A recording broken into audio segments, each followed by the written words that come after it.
आगरा जनपद के मथुरा रोड स्थित ग्राम सिंगना के आगरा ट्रेड सेंटर में चल रहे 17वें मीट 8 आगरा फुटवियर मेले का दूसरा दिन जोश, नवाचार और नई संभावनाओं से भरपूर रहा। देश भर से आए 6,922 से अधिक विजिटर्स ने इस आयोजन में भाग लिया। इनमें 3,140 ट्रेड विजिटर्स और बड़ी संख्या में छात्र व नवोदित उद्यमी शामिल रहे। मुख्य अतिथि एफडीडीआई के प्रबंध निदेशक विवेक शर्मा ने सेमिनार में कहा, भारत आज दुनिया की सबसे तेजी से बढ़ती अर्थव्यवस्थाओं में है। ऐसे समय में युवाओं को रोजगार तलाशने के बजाय रोजगार सृजन पर ध्यान देना चाहिए। देश को ऐसे युवा चाहिए जो नौकरी खोजने वाले नहीं, नौकरी देने वाले बने। उन्होंने आगे कहा कि एफडीडीआई केवल एक शिक्षण संस्था नहीं, बल्कि उद्यमिता का विद्यालय है, जो विद्यार्थियों को उद्योग का हिस्सा बनने की प्रेरणा देता है। एफमेक अध्यक्ष गोपाल गुप्ता ने कहा, उद्योग का मनोबल ऊंचा है। एफमेक के अध्यक्ष गोपाल गुप्ता ने कहा, यह मेला उद्योग जगत की जीवंतता और आत्मनिर्भर भारत की दिशा में एक महत्वपूर्ण कदम है।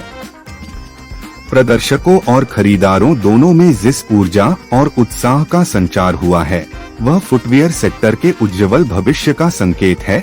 उन्होंने बताया कि मीट 8 आगरा ने न केवल फुटवियर क्षेत्र बल्कि टेक्सटाइल, इंजीनियरिंग, इलेक्ट्रॉनिक्स और फर्नीचर सेक्टर के उद्यमियों को भी नए अवसरों से जोड़ा है।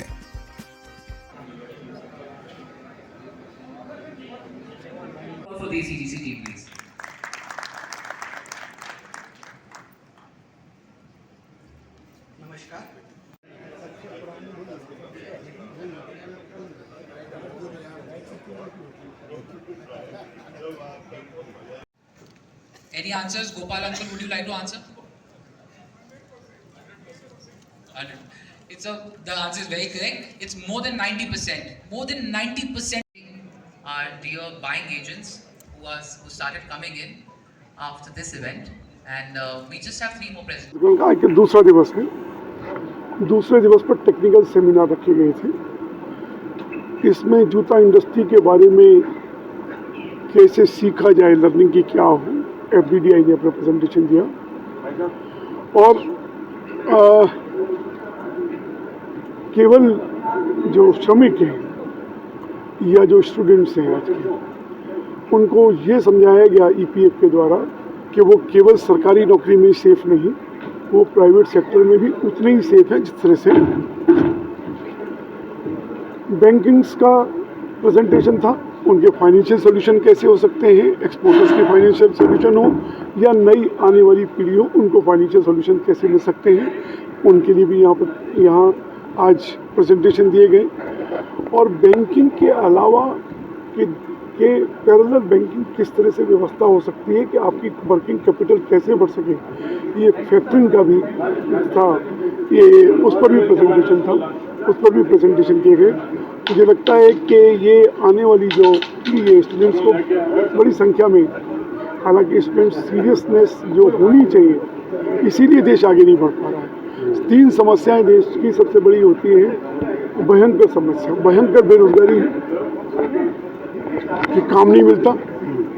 दूसरे सेट को ये समस्या दिखाई देती है कि काम वाले नहीं मिलते, वो ढूंढते रहते हैं। तीसरे को रहती है जो काम वाले लगे हुए हैं वो काम नहीं करते।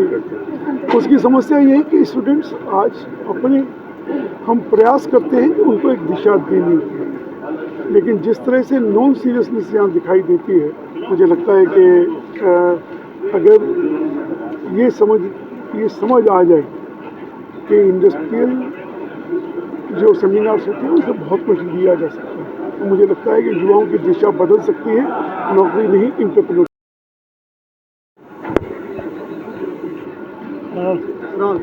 मीट एट आगरा का दूसरा दिन है, किस पर चर्चा हुई है? आज मीट एट आगरा का दूसरा दिन है और इसमें जितने भी फाइनेंशियल इंस्टीट्यूशन हैं, जैसे ICIC bank, SBI bank, PNB bank, उन्होंने अपने अपने प्लान बताए और वर्कर्स के लिए बहुत अच्छी स्कीम निकाली गई है, जिसमें उनका इंश्योरेंस वगैरह सब कवर होता है अगर वर्कर कोई अकाउंट खोलता है। तो ये सब चीज़ें के लिए हाईलाइट कराया गया है आज। उसके अलावा बायर्स जितने भी हैं, बाइंग एजेंट्स हैं जितने भी, बाइंग एजेंट को हमने स्वागत किया, उनका अभिनंदन किया, क्योंकि वो आगरा के लिए काफ़ी ज़ोर शोर से काम कर रहे हैं। यहाँ स्टूडेंट्स भी काफ़ी संख्या में आए थे। हाँ, स्टूडेंट काफ़ी संख्या में आए, जिन्होंने FDDI के MD मिस्टर विवेक शर्मा जी ने उनको ये FDDI के कोर्स के बारे में अवगत कराया और उनको यही बोला, मैसेज दिया है कि आप नौकरी की नहीं तलाश करें, नौकरी देने वाले बने।